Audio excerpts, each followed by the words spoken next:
Natacha, est-ce que tu connais quelqu'un qui s'appelle Simon? Simon. Il y a quelqu'un qui travaille au travail qui s'appelle Simon.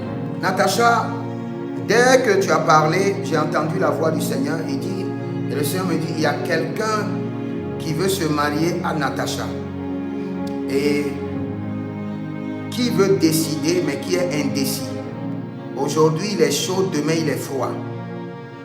Mais maintenant tu dis que c'est vrai? Oui, c'est vrai, parce que c'est un peu de mon comportement. Donc on doit te délivrer aujourd'hui pour que tu aies un bon comportement. Comme toi-même tu reconnais que ton comportement n'est pas bon là où vous êtes.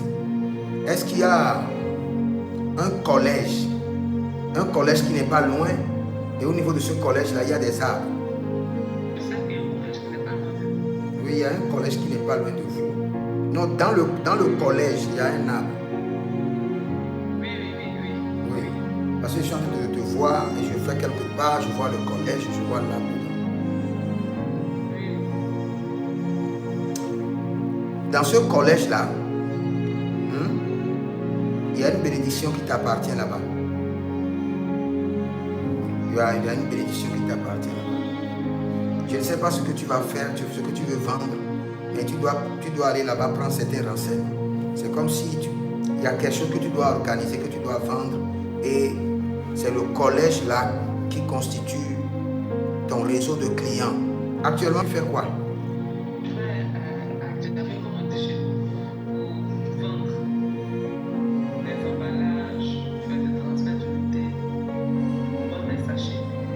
Tu as un frigo à la maison?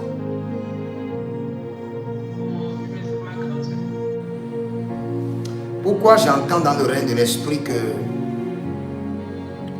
Samuel est en train de pleurer sur Saül? Samuel est en train de pleurer sur Saül. Cela veut dire qu'il y a quelqu'un, c'est comme, je ne sais pas si c'est un mari ou bien un enfant, et tu es en train d'intercéder, tu es en train de pleurer pour que le Seigneur intervienne dans sa vie. Ça c'est qui? Je n'ai pas bien compris, homme de Dieu. Quand j'étais en train de parler avec toi, j'ai entendu Samuel est en train d'intercéder pour Saül. Cela veut dire qu'il y a quelqu'un dans ta vie. Et pour la vie de la personne, tu es en train de crier à l'Éternel. Et je dis, qui est la personne? C'est ma mère.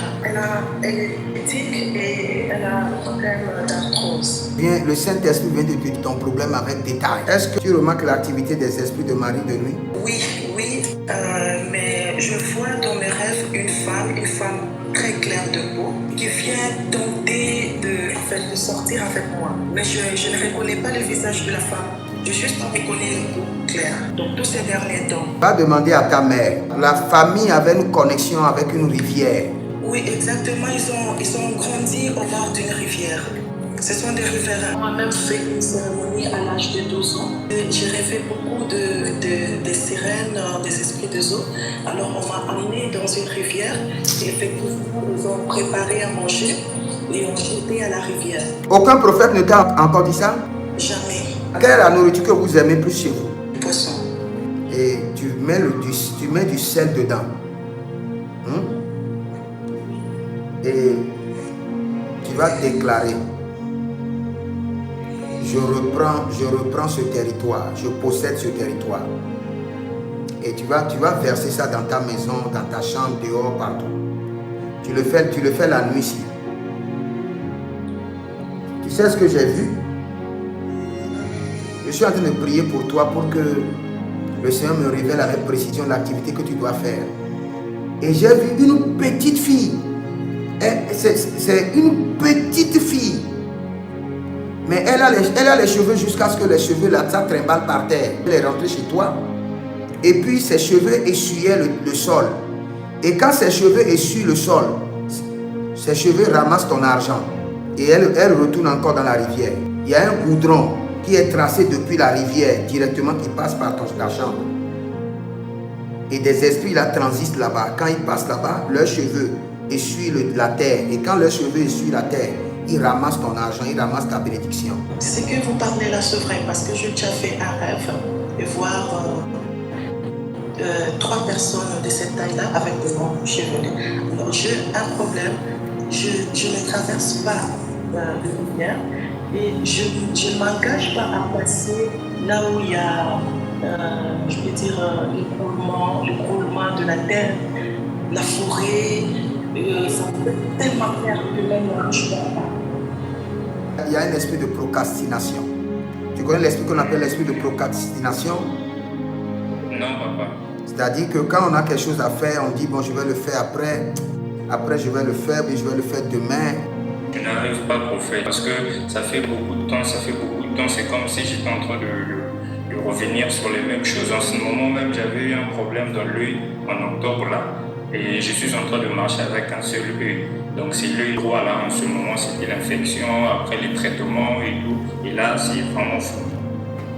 Ta maman que j'ai vue dans le règne de l'esprit, et quand je l'ai vue qu'elle était au marché.